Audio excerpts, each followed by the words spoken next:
Julio. Right. You want to, I'm live on TikTok if you want to send me an invite. Yeah, I'm just adding an image and go. Cool. Welcome, guys, to the live. Sam and I are just getting set up as usual. The first little bit's always always a little bit of a slow starter. I don't need that one, actually, do I? Hope you guys are having a good day so far. I got to be honest, I'm not having a good day today, but that's okay. You can't win them all. How's your day, Sam? My day's all right. I've had a call with seller support about my account health. They've given me a bit more information on what I need to provide and what I need to do. So I've gone away and done that. I don't really trust them, though, if I'm honest. Sam, sorry. Thea, hello. How are you? I'm really well, thank you. How are you? Sam is talking right now, but he's not in TikTok, so I don't want you guys to think we just sat here silently. Sorry, I will be on TikTok in 2 secs. I'm just adding an image and then good to go. Okay, cool. Yeah, Thea, in the meantime, Sam, let's talk about what you were just saying in a sec. Thea, I'm really good. It has not been an easy day, a little bit of a tricky day today, but as I say, you can't win them all. It's just one of those things working in a team. Team members have disagreements, but we all want what's best for everyone. It's just one of those days. How are you? How was your day so far? How is Amazon going for you as well, Thea? You've been very consistent, which I love to see. That's what determines whether you're going to win or lose in it, is how consistent you are. Right, we're good to go. Awesome. So Sam, you were just saying to me over on YouTube, you were just saying that you spoke to the account health team about your account health. Mm-hmm. So I spoke to account health yesterday evening. I got an email from Amazon saying they can't accept the documents which I need to provide. So again, they don't really give you any more information than that. They literally just tell you we can't accept them, and that's kind of it. So pretty annoying. But then this morning I got an email to say, so there's 2 ASINs we're looking at. One of the ASINs, they feel like it's absolutely fine, and they've reinstated that one, which is the one you helped me with. So thank you very much for that. No problem at all. And then the second ASIN, they need more details on. But again, they don't say that in the email. And then I got a phone call from someone, and she said, right, the first one's fine. It's just the second one we need more information on. And I don't really trust what she's saying is actually correct. But she said all this stuff and said I need to provide all the screenshots from the website, everything like that, or the retailer. So I said, okay, fine, that's fine, I'll do that. And then she sent me an email sort of confirming everything she said. So I submitted that this morning. And then, yeah, I just have to wait and see what happens. Hopefully they will approve it, but I don't know, who knows. It's taken them from Monday until this morning to get an answer back. So hopefully it's not going to take that long for the next round. We'll see. It's so challenging, isn't it? Because the ASIN you're having problem with, they accepted one violation but rejected the other for the exact same product and same evidence. It's just so inconsistent. The thing that's so annoying about all this, right? It's for two ASINs, 2 products. One of them I got an authenticity complaint on it in like April, and then I then submitted the invoices and got that cleared, and that was fine. I bought that from Home Bargains, so that wasn't an issue. They cleared that. And then the second one, which I got, when was it? Like June.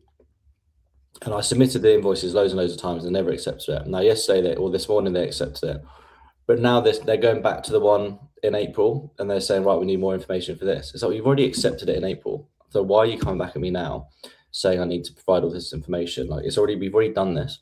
So they've already accepted it once. So there should, in theory, be no reason why they wouldn't accept it again. They're just making life, very, very difficult.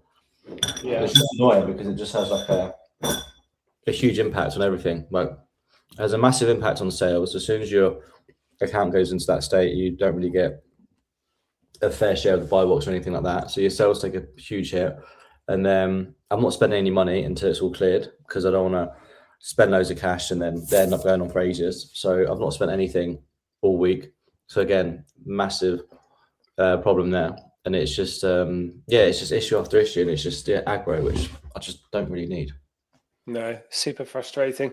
Yeah. All right, well, keep us updated and let us know how it goes. Hopefully, it should be solved soon. Mine, when I had issues, it only took so long because I was lazy with it. I think you're being very proactive with yours. You should be okay. Yeah, I've been on it. Like as soon as I've had an email to say they need something, like within a couple of hours, I get it submitted. So yeah, I've been real on it. So hopefully, I don't know. You can only just wait and see what happens, right? Yeah, on it like a carb on it. Athea said, fair enough. I'm okay. Thank you. Got lots of stock inbound. That's really good to hear. Well done. Athea said, Amazon just takes ages checking in sometimes. How long does it take for you on average? Because for me, it's like between 5 to 7 days, I would say, as an average. Yeah, I couldn't. I don't think it's. I'll probably show you. I can probably go through my actual thingies and show you. Like it's pretty quick. Like, let me just have a look. So there's a few things I sent off last week, and they became available like super quick. So I had stuff created on. Oh, that's too wrong. Right, so I had something which was sent off on the 22nd. That's already available. I had products on the 21st. They're all available. Again, 21st. Everything I've sent, from the 21st and beyond is pretty much available. So pretty quick considering it's 24, so it's like 3 days. There's one thing I sent off on the 21st. I sent off 18 units. That was a dangerous goods one. That hasn't been received yet. But everything else, I've got all units located and received. So yeah, it's been pretty quick. It's not always like that, but yeah, it's pretty good at the minute. Yeah, my 5 to 7 day period is like it's usually point of purchase to shipment. With EU 8A, it's a bit longer because you have to wait for deliveries. With our prep center at PrepSmart, because of our location, it's pretty fast for our clients, and the turnaround is always quick. Usually where you're located has an effect. Really weird though, right? I'm in the southwest of the UK and there's a huge fulfillment center down where I am, and my stock never went there. It always went up to Coventry. Yeah, there's a massive there's a fulfillment center near me apparently, fairly new one, but I've never had anything go there. Not that I've actually prepped much myself, but yeah, I've not had much go there. Interesting. Okay, right. I got a lot of questions, so apologies, guys. Let's go through that now. Junaid, welcome to live. When doing OA, is it all about buying when sales are on and discounts? That is a huge part of it, but you can find deals all the time. There are millions of deals all the time, so there's always leads that you can find. It is about you manufacturing your margin to get them cheap enough. You have to find discount codes. You have to find discount gift cards. You have to use cashback. You have to use NHS discount, student discount, referral codes, reward systems for credit cards and things like that. There is a lot of hidden perks to arbitrage outside of just profiting on the sales that you make, although the profit is really good. And yeah, finding when there are sales and deals on, that's where it gets really, really interesting. Anything you would add to that? No, I think no, pretty much you summed it up. I think for the most part it is about getting stuff on sales and offers, but you also you need to, like you say, manufacture your margin. Like if it's not on sale, if it's like a product which isn't on sale, there's generally some sort of discount code or coupon or something which is going to give you the product cheaper. I guess it must be fairly rare we buy actually stuff at. I guess we don't really buy stuff at retail price. Like there's occasional situations where, and that's more down to supply and demand, where we're buying at retail and then selling it for like an inflated price. But then again, that's like things like seasonal products, stuff like air fryers. Air fryers were huge, like 2 years ago, maybe a bit longer than that now. You could buy them for retail price whenever any retailer came in stock with them, and they'd be sold out the same day. So you can just sell on Amazon for a crazy inflated price. But again, that's just due to sort of supply and demand. Whereas normal everyday stuff, it's some sort of discount or sale or offer or something like that, which we need to capitalize on. Yeah. So Athea said, and just practicing my sourcing, etc. So all good at the moment.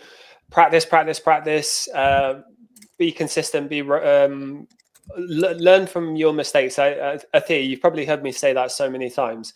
If you have a sourcing day where you don't find anything, try to formalize it. Treat yourself like a virtual assistant where you track what you're doing. So what we do is we have a spreadsheet, a really simple one that has hours in the day, sourcing method used, retailers checked, number of leads found, and notes, something like that. And if you do that with yourself, you for half of your sourcing day, you can use. Hold on one sec. I just got a little prompt from TikTok that my mic is not turned up enough. Sounds right to me. Okay, I've turned it up. So by the end of the day, you can spend half of your sourcing time doing email newsletter sourcing, half your time doing storefront sourcing, and then over a week or a month, whatever it is, you can collect data and figure out which model is working best for you. Hello. Hey, Sam. Hello, how are you?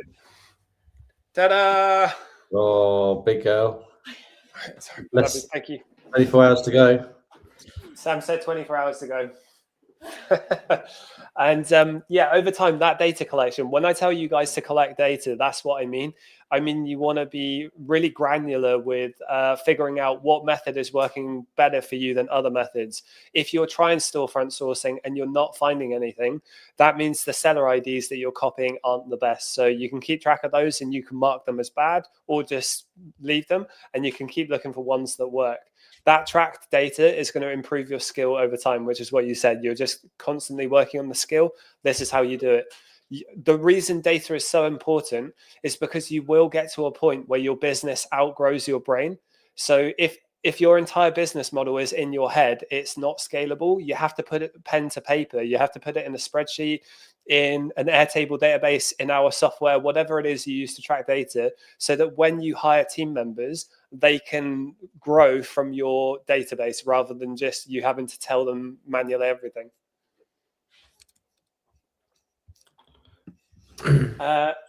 All the questions have jumped. Give me one sec. M94X, can I get a refund from a gift card bought from Cards to Cash? Is the same as Smart Circle. Is the same as Smart Circle. What's that? You heard of Smart Circle? I've never heard of Smart Circle. I've never heard of Smart Circle. I don't know what that is. Can you get a refund for a gift card bought from Cards to Cash? They have a live chat. If you raise a ticket in their live chat, you can talk to them directly about it. Whenever you're buying discount gift cards, buy them through our portal. The more people that use it, the more volume pricing we can get and the better the discounts get. I've said this before. I will transparently show you guys how much money we make from it. It is nothing. We barely make any money from it. I think maybe like £1,500 the entire time we've been working with them, which is a penny in the ocean.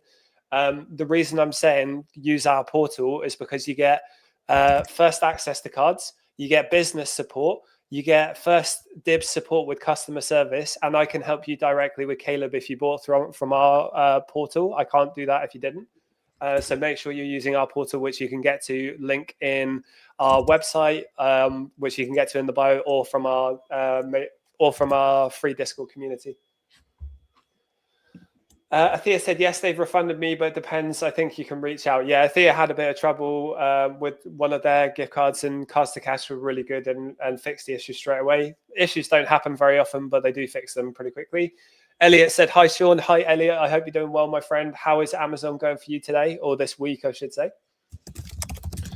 M94X said, first time using them, bought a game gift card, but whatever reason, payment doesn't go through. They might be able to advise you on how to use that, because they're really good at giving advice for Amazon gift cards that they buy. Sorry, Sam, did you say something? No, it's great. If you speak to them, they'll tell you why that's happening. I had that with some Curry's ones, and they explained the issue and managed to get it sorted out, and it was fine after that. So yeah, definitely reach out to them and they can help you out. Right. Terry has just said on YouTube, Seller Smart times Seller Circle. He said Smart Circle. He thinks we're combining he's probably combined the two. I didn't put two and two together there, Terry. Thank you. That's probably what you meant. Yeah, same 5 to 7, but recently been a week for most. 5 to 7 days. Yeah, 5 to 7 days I think is pretty average. A week isn't too bad. During Q4 it can get really bad. But how was your Q4 in terms of check-in times last year? I felt they were not as bad as they sometimes are.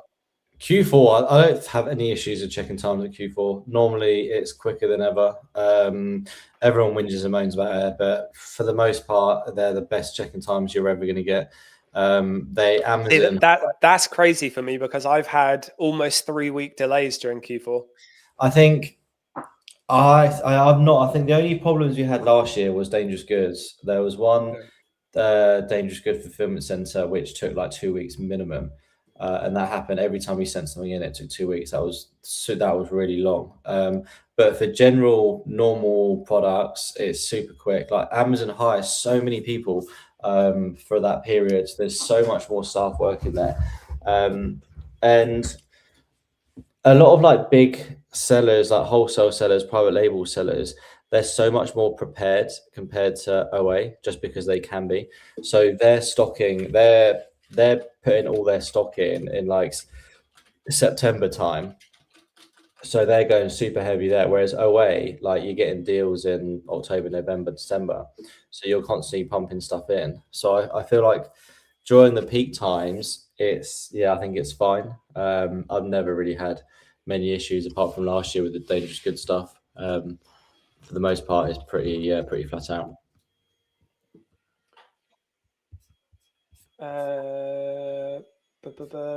What? Cactus Cute 5. What? What do you want? What do you want? Red or white? Contact the game. They just said change browser. Right, M94X. If they said change browser, what they're saying is it's a cache issue with your browser. So what you can do is you can use incognito mode, or you can use a different web browser. So if you use Chrome, you could try Firefox or Bing. That honestly does actually make sense if it's a browser cache issue. Let me know if you've tried that. Elliot said, did Jack have a call with you guys? I know he's a bit hesitant to start Amazon now. Sam, did... No, he got a call, I think, next Friday. It was in for yesterday, but then it was in for this afternoon, but then he's cancelled it or postponed it for some reason. I can't remember why. I think JB spoke to him. Right. So can you say all of that again?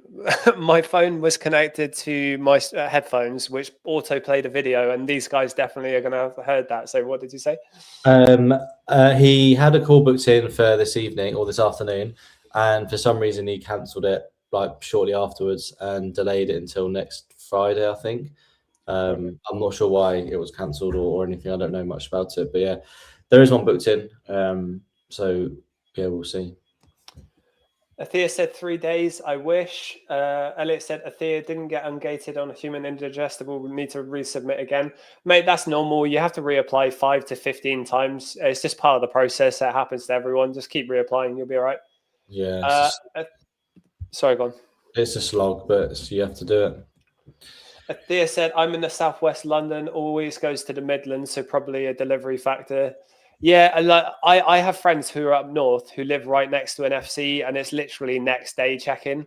And they have the audacity to say, I don't know why people moan about check-in times. They're fine. And like, yeah, you live next door, my guy. That's why it's so good for you. Terry said he bottled his first call with me. Not sure why, but he was essing himself. Did we have I can't remember when our first call was. It seems like ages ago. What's up, Ryan? Why are you so nervous, mate? What's up? I'm a nice guy. Sam's a big cuddly teddy bear, Terry. You know that. You've snuck up and snuggled with him already. Terry, are you glad to have joined us? If you're happy to say, obviously you don't have to promote if you don't want to, but we've loved working with you. He's just saying, no, it's terrible. I wish I never did. Yeah. I don't know if he's gonna. He might not want me to say this. He might. I don't know. He might want to say this. So Terry literally just messaged me like 10, 20 minutes ago because we're talking about a call we had on Wednesday regarding account health and IPI score. And Terry's looked at his and he's noticed his account health has dropped slightly. So I was sort of giving him an explanation for that. And he said, yeah, it kind of makes sense because his sales have dropped off a cliff since he started the mentorship. And then I read that and think, oh, well, that doesn't sound great. And then his next sentence was he's made the same amount of profit on 10K sales this time round than he made on 30K sales before he joined the mentorship. So that is amazing. And that is exactly what we want. Quality over quantity. 100%. Like the ROI is going to be so much higher if you're making the same profit over 10K than you are 30K. So yeah, that is like a massive win. And mate, that's what we're here for. That's what we'll try and teach you how to do, and that's the plan. And a lot of people said the same thing. To be fair, like Martin, for example, Martin made a huge difference. His sales dropped massively, but his profit has risen like crazy in comparison. He's doing far less volume, but far higher profit. Yeah, so we've had lots of instances like that, which is exactly what we want to see. Yeah, and like we talked about this last time, to give some of the beginners context, less revenue but higher profits means way fewer headaches. You know, the more stock you have, the more problems that come with it. So if you can do less work and make more profit, that's what you want. Amazon gets really complicated the more ASINs you're selling. So if you can do less revenue and make more profit, it's a good time. And I think with some, but it's not even like it is that as well. If you're already working, if you're doing like high revenue, but you're still working to decent like 20% ROI or something like that, which is fine. But like, I don't know, a few of the guys, they're doing like a lot of revenue, but the ROI is like so low. It's like 15% or something like, or even lower than that.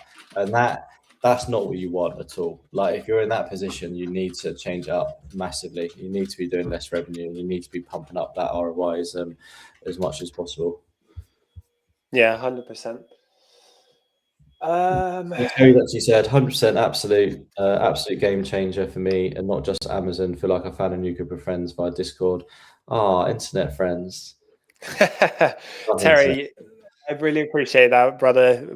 Honestly, it's been great having you in there. It's great having our whole group in there. Everyone's amazing, and yeah, we do, like every business feels that they're different from their competitors, but I really do believe that we're very different to the other options you have out there. And I do fully believe that we are the best choice. And it's because we have great people in our community. We have put a lot of time and work into the services that we offer. And I mean, yeah, the results speak for themselves. 100% positive reviews, and Sam is an incredibly good coach. I say that I work with Sam now because he coached me. I know he's really good. And I'll tell you what. Actually, I just had an idea.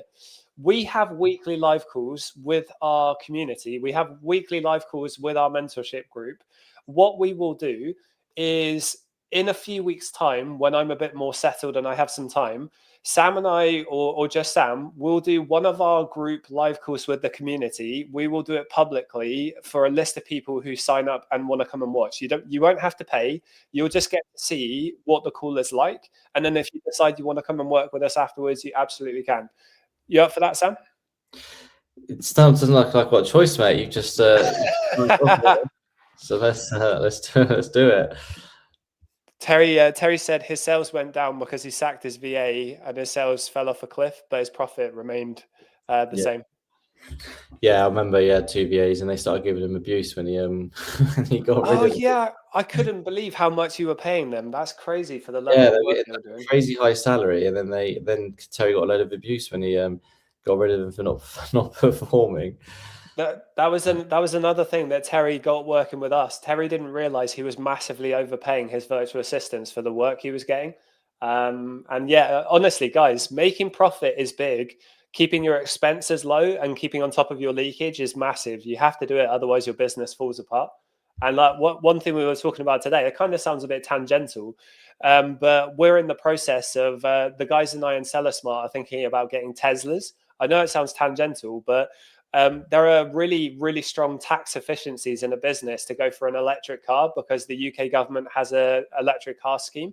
That's the kind of stuff we talk about in the mentorship. it's not just about making profit. It's about maximizing on every angle, maximizing your cashback and returns, maximizing your reimbursements from lost stock, capitalizing on things that you didn't even know existed. That's the way we've got it structured. Right, I've got 1,001 questions on TikTok, so let's jump back to it. Right. Elliot said, Athea, how did the live session go yesterday? Elliot, yeah, it was really good. Met some others too. Context, guys, what's that about? M94X, do you factor in cashback discounts to your COGS, i.e. top cashback discount? I've not been doing this. Do you factor in your... Right, so I just wanted to reiterate, do you factor in your cashback discounts? No, treat that as a bonus, because cashback is a bit fickle. Sometimes you get it, sometimes you don't. If you are profitable by cashback only, that is not a good lead. You need to see it as a bonus that you add on top. Would you add anything further to that, Sam? No, pretty much what you said there. You don't want to be adding cashback to your COGS, not at all. It's not guaranteed. Like you say, it's just a bonus. You're not always going to get it. So yeah, you shouldn't be adding that to your COGS or anything at all. Just treat it as a bonus.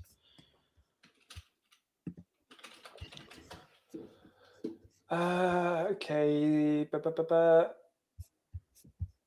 Do you factor in? I'll definitely try to collect more data. Thank you. Yeah, no problem at all. But please, if anyone takes anything away from this live, collect data. Speak to Claude or to GPT about the data that you can collect, or ask us. We'll tell you directly on this call. You have to collect data, otherwise you are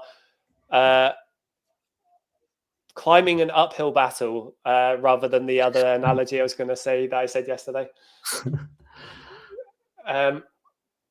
Elliot, Athea, that's great. Looks so good from Cedric's and Zach's videos. Guys, you're going to have to give me some context. I'm so intrigued. Cheers. We'll get in touch with them directly. That was about Cards to Cash. Jay's Mac, what's a good tip to get reviews, as these seem important? Change name, Jay. Jay, who is also in our mentorship, by the way, guys. Jay, reviews is completely out of your control at this point.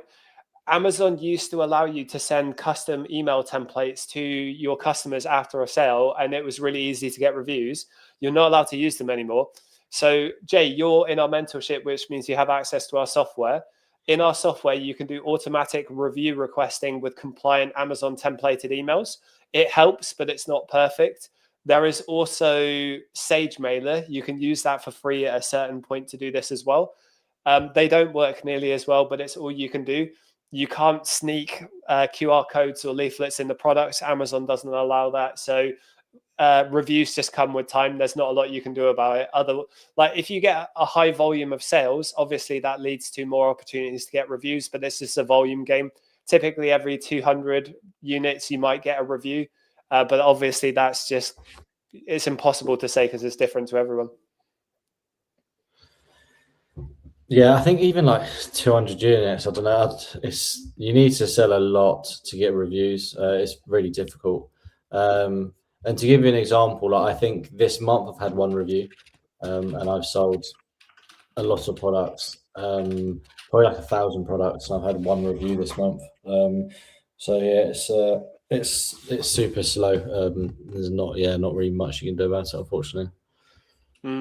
We had someone on the live yesterday, I think it was. Do you remember that? They were saying they had 5 reviews with like 500 sales, and I was like, that's really good. Like it's not usually that fast. Yeah, that is really, really good. And I think it must depend on the type of product you sell as well. I can imagine some products will be a lot better than others. Yeah, that's true. Athea, for shipping dangerous goods, doesn't matter which carrier, as obviously non-partnered may just go for cheapest.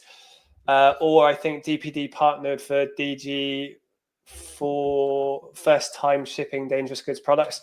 So yeah, to give you guys context, dangerous goods is any kind of product that has like a warning label that could be flammable, it could be chemical, it could be dangerous, it could combust. These are all things that would characterize a product being dangerous goods. SellerAmp SaaS gives you a warning telling you if a product is dangerous goods, and Amazon has a specific fulfillment center specifically for dangerous goods. So you have to enroll in the program. You have to apply to enroll. They will just accept you. Sometimes takes a week. And when you're shipping dangerous goods products, you can't use UPS partner carrier service. You should use something like Packlink, Parcel to Go, something like that to find the cheapest ways to do it. And shipping dangerous goods is a lot more expensive, which means when you send in dangerous goods, you need to have a completely full box. Otherwise, it will eat into your profit margin if you're sending half a box for dangerous goods. And it's not every dangerous goods product which you can't send by UPS partnered courier. It can be. So you got two different types of dangerous goods, right? You've got dangerous goods, which is going to be like a battery of some sort. So that could be a power tool, could be a laptop, could be a phone, could be something like that, which has got like a lithium battery in it. So that is going to be classed as dangerous goods, or even like headphones. But those products, you can just send them in using Amazon UPS partner courier.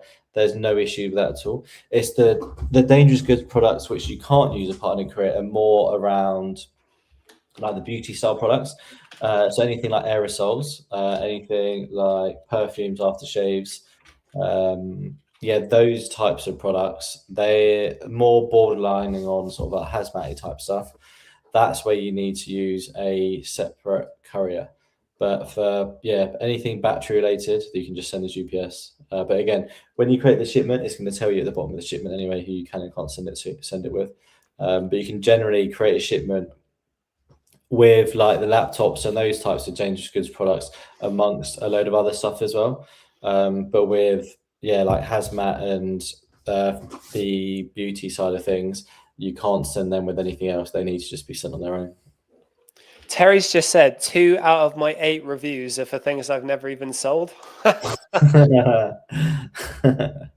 shouldn't complain about that. No, perfect. Okay, so M94X. As a new seller, what ROI should we be targeting when sourcing? 30% minimum.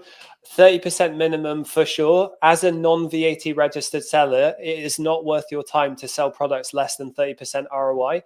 And I'll tell you why that's important in the long run.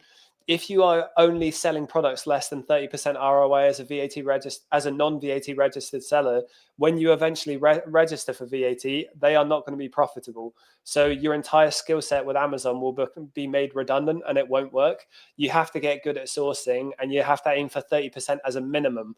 Most people non-VAT registered will find a lot of products higher than that when they get good at the skill.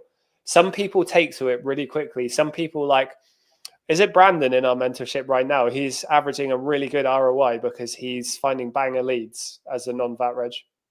Is that Brandon? I think he's doing well. Yeah, I'm not actually seeing his full-on results, but he does find he does post the odd bit here and there, and it looks like he does super well, to be fair. Yeah, I saw JB as well. JB posted her lifetime ROI as 30% as a VAT registered seller. That wouldn't be possible if she was finding lower than 30% as a non-VAT reg seller.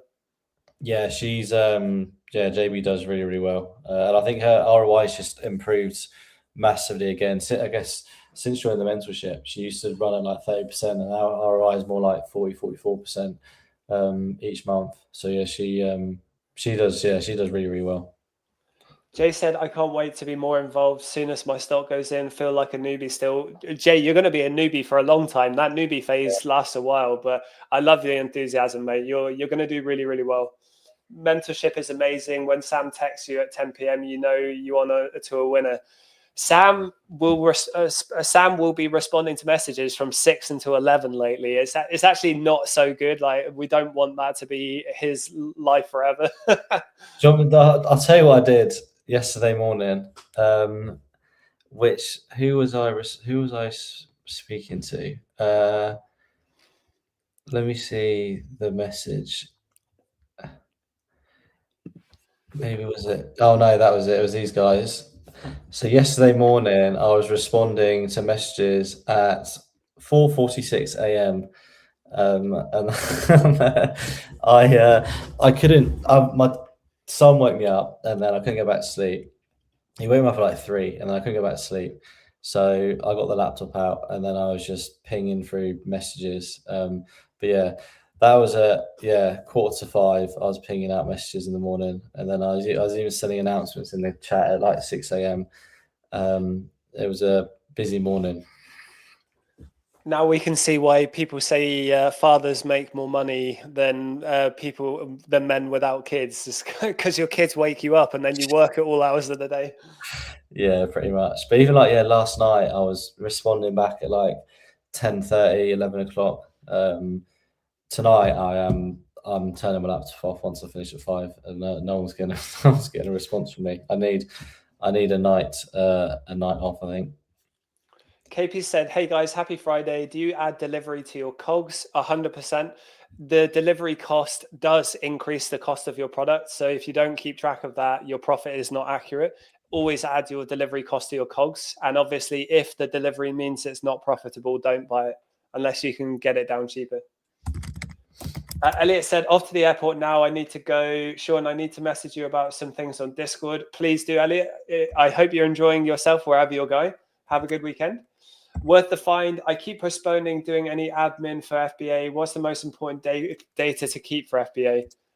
Oh, that's a big question. So the admin is probably, I'm not going to say the most important thing, but you have to. Like, people don't like it. You have to. You can hire an admin VA. We can recruit you an admin VA if you want to outsource it, but you need to have a system. So some people will have automatic Airtable databases. Our software automates a lot of the admin. Some people use a Google Sheet. You have to keep on top of your account health. You have to keep on top of your violations every day. Stranded inventory, IPI score, keep on top of those every day. You have to delete listings as soon as they've sold out. You should replan listings as soon as you're able to. Admin, you should check your reimbursements portal, and you should check the reports to make sure it's accurate and none are getting missed. Getting really familiar with inventory ledger report is really important. Don't think the admin is, you don't have to do all of it every day. Some of it you do every day. Some of it you can do once a week. You don't have to do it all the time, but I would seriously recommend not neglecting it, because the more it piles up, the more of a headache it's going to be for you. Yeah, 100%. The more you leave it, the more hard work it's going to be. And that goes for almost every admin task. You want to, because if you stay on top of it, they're generally quite small, like 5-minute tasks, and they're pretty easy to just smash out. It's a bit tedious, but you can get them done pretty quick. The longer you leave it, the harder it gets, and the longer it's going to take you. And it's just the more you're going to sort of procrastinate and not really actually want to do it. So yeah, it's definitely worth doing that as soon as you can. It makes your life a lot easier. Yes, sorry. Our team is telling me that no one can log into Instagram, so I'm going to have to fix that in a second. But Elliot, I'll do it later. No rush to respond. Have a great holiday, everyone. Is it a holiday? Maybe he's having a holiday, and the word was in his mind. Is it a holiday? Is it a bank holiday this weekend or something? Don't think so. It's July, isn't it? No. No bank holidays in July. Next one's August. The Dangerous Goods is a shampoo, so hopefully won't be too complicated. They have UPS options still. Okay, perfect. Yeah, that's good to go then. With a shampoo, depending on the bottle, what I found, a little bit of extra effort sellotaping the cap shut can be really, really useful. You don't have to do that, but I've had so much damaged stock with shampoos. The missus and I, anytime we ship them ourselves, we always put sellotape over the cap so it couldn't bust off and ruin the rest of the stock in the box. So I've got Junaid. I don't know if this was someone, the same guy who asked you on yours, but Junaid said when sourcing is a discount items you're only really looking for. I guess you just joined actually, so it probably wasn't you earlier. But someone asked this earlier, and it's not all we're looking for, but it tends to be a lot of the stuff we're looking for. Like when we're buying stuff, the majority of the stuff we're looking for is going to be discounted on sale, clearance, or something like that. And if it's not, it's about manufacturing your margin and trying to get the products as cheap as possible. So this will be using coupon discount codes, or like student beans or blue light card, something like that, NHS codes, and or using discounted gift cards, just to try and get that product as cheaply as possible. There are times when we would be buying stuff at recommended retail price, but that is going to be more down to sort of supply and demand, to be honest with you, because when we're doing that, there's going to be a supply issue, and we're going to be buying from retail and selling for like an inflated price. The example I used earlier was around air fryers. So like 2-3 years ago, air fryers were absolutely huge, and they were sold out almost everywhere. The only place you can buy them from Amazon. It was super expensive on Amazon. So you knew you could buy them from a retailer for recommended retail price and then sell them on Amazon for an inflated price, and that works well. But it doesn't work all the time, and it's very limited on certain products. But yeah, for the most time, it's going to be products which are on sale or products you can get cheaper rates for. Brandon is actually in this live. Hello, mate. How are you today? He said his lifetime ROI so far is 40%, non-VAT. Obviously, so that means as a VAT red seller, it probably be around the 30% mark, which is perfect. It's exactly what we look for. Well done. Yeah, really, really good. And then I've got a user, lots of numbers, is saying, what products would you recommend for selling for beginners? There's no real products. It's just whatever you can find. I wouldn't really try and niche it down too much, to be honest with you. I think whatever you find and it's profitable, buy it and sell it. I don't think you should worry too much about what it actually is. As long as it's going to make you profit, that's all you need to look for. Like for me, when I look for a product, I don't look for any type of product, and I'm not fussy. If it makes me money, I'm going to sell it. So don't worry too much. I think what you need to be worried about is your sort of sourcing strategy, sort of sourcing methods, and just try and figure out some sourcing. I think when you're starting out, storefront sourcing can be quite good because it really opens your eyes up to what products are available and what products people actually sell on Amazon. So that will give you a good indication as to what products do well and so on. And then it also opens your minds up to different retailers as well, where you can purchase products from. So I think don't worry about the product, more worry about sourcing, learning sourcing, and that will come with it. I've just had an email from our accountant Smartly about the charity campaign that we want to do soon. So I will chat to the team about that afterwards. Responded. So yeah, currently it's not easy to find good products for a fair price that you can sell on Amazon. Like that is it's going to be hard. Like the start is always very hard. It's the same as starting any business, right? It's always really, really difficult.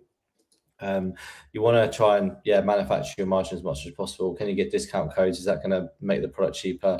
And spread out your options on where you can get discount codes from. Like, do you have a student beans card? Do you have a blue light card, a discount? Do you have NHS discount? Do you have like you're using Cooper, you're using Coupon Birds, you're using Top Cashback.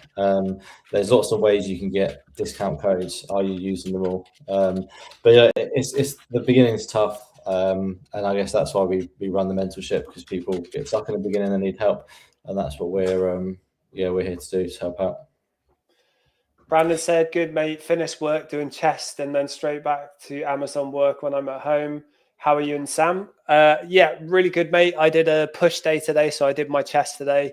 I'm still nursing my triceps tendinopathy, which is kind of annoying, but it's definitely feeling less painful. Definitely getting back in shape, which I'm feeling good about. I love that feeling when you've been working out and you're starting to see it. You're still training at the moment, Sam? Yeah, training. I almost went to the gym today, but didn't quite get there. I went Monday to Thursday, so that was that's enough for me. Still go. Nice. That's why every live I'm always wearing gym clothes and my hair's a mess and I look like I'm sweating buckets, because I've usually just get back from the gym and then jump on a live. I have thought about buying a Seller Smart tank top, But if I'm going to do that, I'm going to make sure the lighting in this room is set up for bodybuilding lighting, just so my gains shine through properly. JOSI16 said, what minimum amount would be needed to start good after paying for mentorship? So I think we tell everyone you need at least 2K as a minimum, really, to really get started. Any less than that, it's going to make it quite difficult. The growth's going to be slow. It's going to be quite painful. You can start it with less. There's some guys on here we've spoken to who started with less, and it's worked. But 2K is a good amount just to really get the ball rolling. It'll allow you to invest in ungates, and it will just allow you to not be so stagnant. So yeah, sort of after the mentorship, having 2K available is going to be pretty handy. And anything less than that, we sort of recommend people go to maybe sell stuff on eBay Vinted or something, because the cash cycle is a lot quicker, and then you can make up some funds, and then once you've got that, you can then invest it in Amazon. But yeah, I'd say 2K is a good amount to start with. Narissa said, regarding dangerous goods, when you go to Interparcel or Parcel Hero, it still states you can't send aerosols. Is there anywhere around this? You have to just Google a different, because some of these comparison websites don't have like dangerous goods options. So I actually was just about to say, I've never even heard of Parcel Hero or Interparcel. I've never used them before. No, I've heard of Parcel Hero, never used it, never heard of Interparcel though. But yeah, I'll just Google cheap dangerous goods couriers, and then just see what comes up. And I'm sure there'll be a few comparison sites which will come up and help you.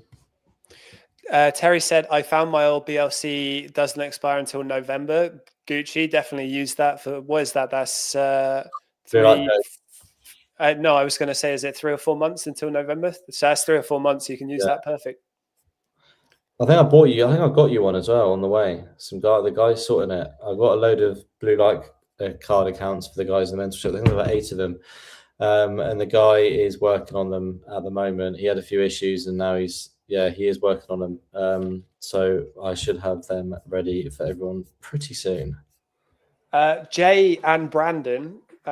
Jay's just said, Sean, what martial arts did you do? Little secret, I used to fight for Team GB in Shotokan Karate. How cool is that? That is pretty cool. Jay, the reason I said Brandon was training to be, well, Brandon, you're an amateur boxer, right? I think, but Brandon hurt his shoulder. He needed shoulder surgery, and he decided to go for Amazon instead because he's an absolute legend.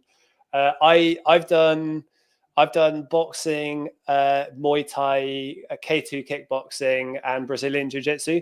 Muay Thai I did the most of. I did that for a couple of years. Boxing I've done on and off, just heavy bag work. Jiu-Jitsu I did for 6 months, and I really want to do more of it, but we ended up moving house, and I had to move away from our school, and then I got injured. I haven't been back. I love jiu-jitsu to a point where I really want to get good at it, but I'm already injury prone as a human. I need to work on my tendon strength. And jiu-jitsu, I have no idea how to roll in jiu-jitsu without rolling hard. I know that's like a white belt thing, but because I'm a big guy, people like to roll hard with me because I'm a big dude. And like every session, it would be so fun, but I would leave it crippled in a different way. I love it though. I definitely prefer no-gi jiu-jitsu though. I know the traditionalists want to stick to the gi all the time, but because I'm a big athletic dude, I really like no-gi jiu-jitsu. You ever tried any martial arts, Sam? Nah, it's not really a bit of me, mate. Yeah, I'm not after that, to be honest with you. What's the difference between? I obviously know the difference between gi and no gi, but how does it even make an actual impact on what you're doing? I can imagine it makes a difference. Yeah, it's huge. So the moves that you do in gi jiu-jitsu, so to anyone who doesn't know, gi jiu-jitsu is like the traditional gown that you wear, the like white karate looking outfit. In gi jiu-jitsu, a lot of the moves you do, you're grabbing the fabric of the clothes.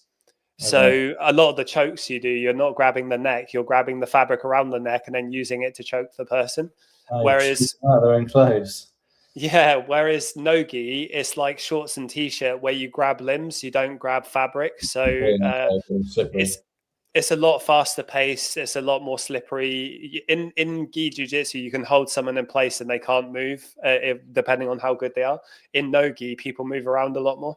Yeah, okay, got you. Makes sense. But Jay, yeah, that's awesome. You must be very good if you were in Team GB.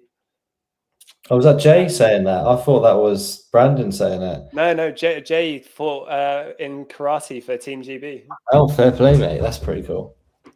So I wouldn't surprise me with Brandon doing it, but yeah, Jay, that's cool, mate. Good to know.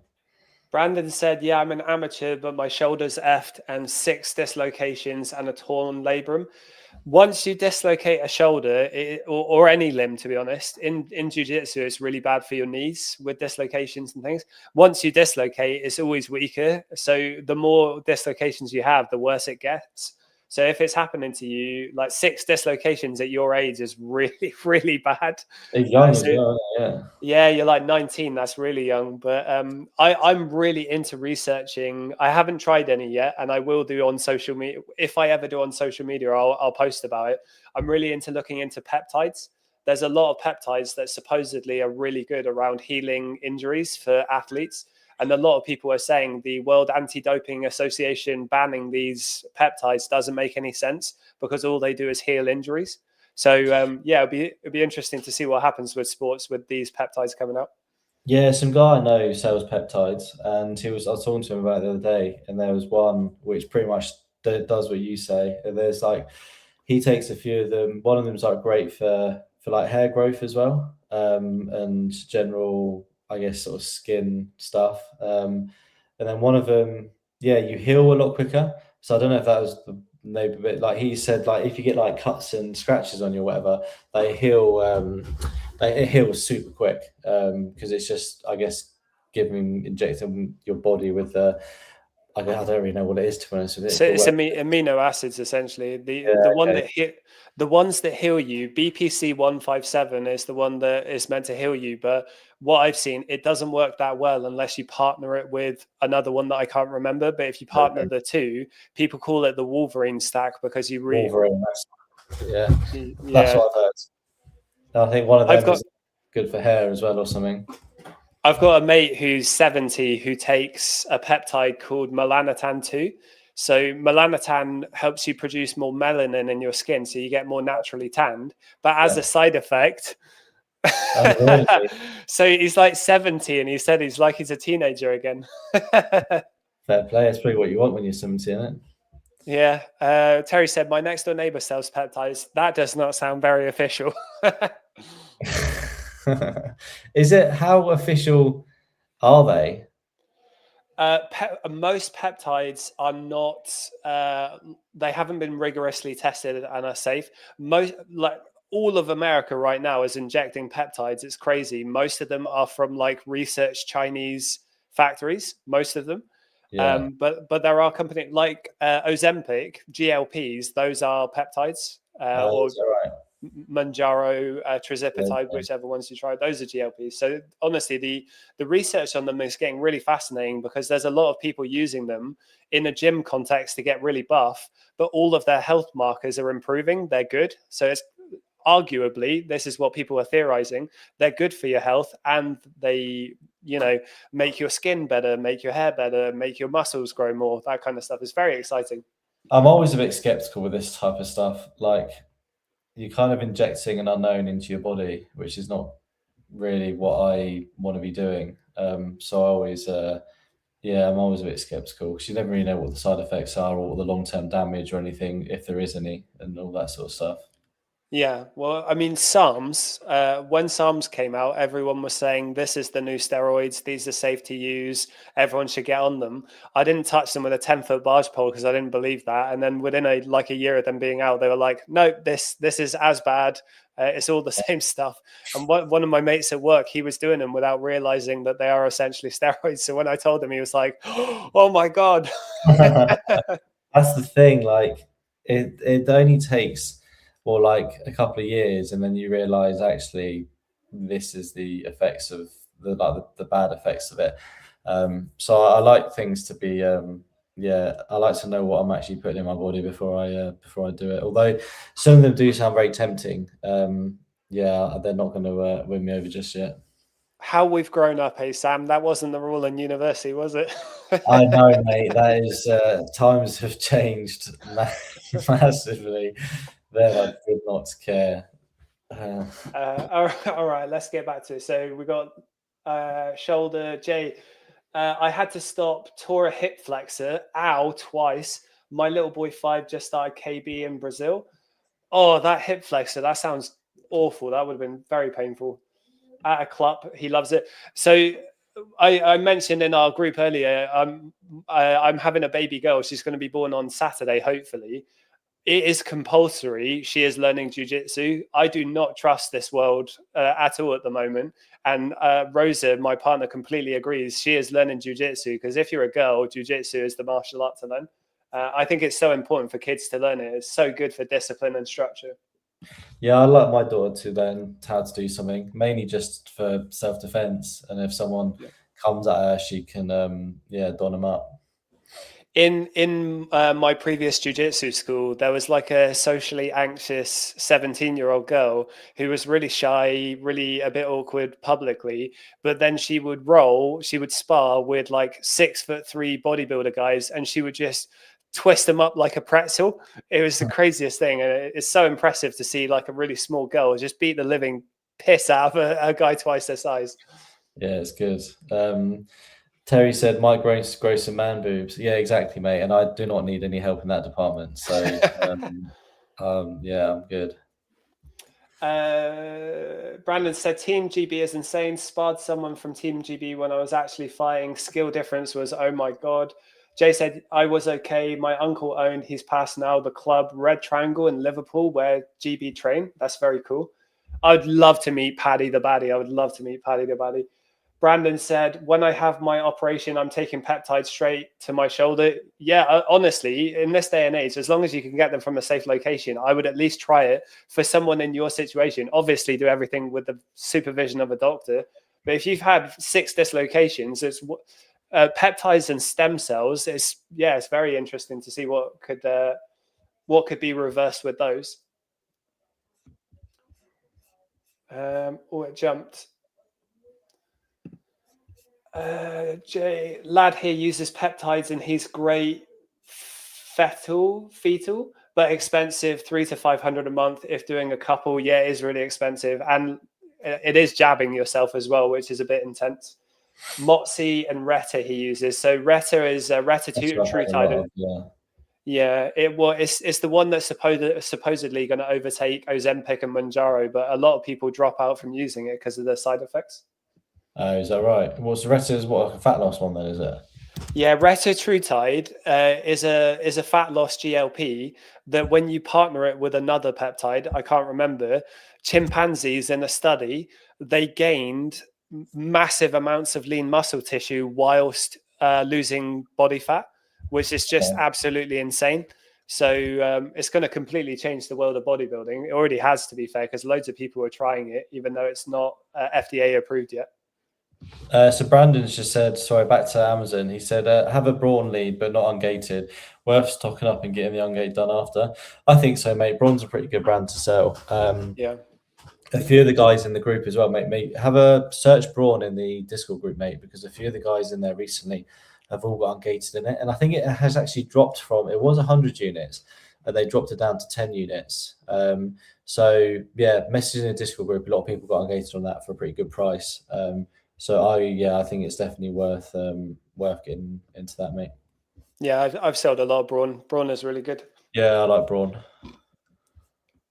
Brandon said, "Put that down on the tax report as a business expense." Laughy face. You can buy online, find the sites, class them as research. Yes, they do. Great fetal. It means great shape. Sorry, northern accent. I've never heard that before. No, I never heard that before either. No. I had something I was going to say. What was the? No, I've lost it. My mind's drawing a blank.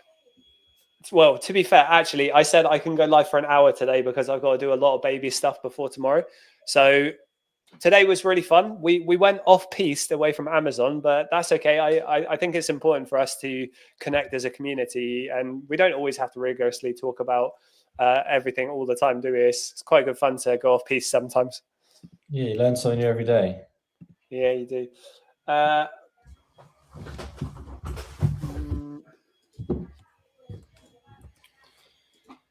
Jay said, did I hear you say something about a blue card, Sam? Will we get it in the mentorship? Do you want to drop him a message privately? Yeah, I'll drop you a message, mate. So it's a blue light card. It's not something which is covered in the mentorship just because they're quite expensive to get. But yeah, we can get them. If you search blue light code or blue light card discount, it'll bring you up to a website and that will explain what it is. But yeah, we can get them as well as sort of Student Beans discount accounts and stuff like that. But yeah, they're additional just because of people we have to get them externally from someone else, and they're not always guaranteed. All right, guys, thank you for your time today. I hope you enjoyed the random conversation there. I am probably going to be down for a bit. Even when my baby is here, I've said I will still go live because I can just jump on for an hour. But in the meantime, Reese and Sam might be going live. So have a really good day. Yeah, well, I've been asking him for like a year at this point, so now he's cornered. He has to do it. Yeah, you've no choice now. Yeah, he likes the lives. To be fair, he does them for Filipinos in Recruit Smart, so it'd be good to get him on for this side. Cool, guys. Sam, have a good day, and thank you everyone for joining. Yeah, see you later, mate. Speak soon. Bye. Cheers, guys.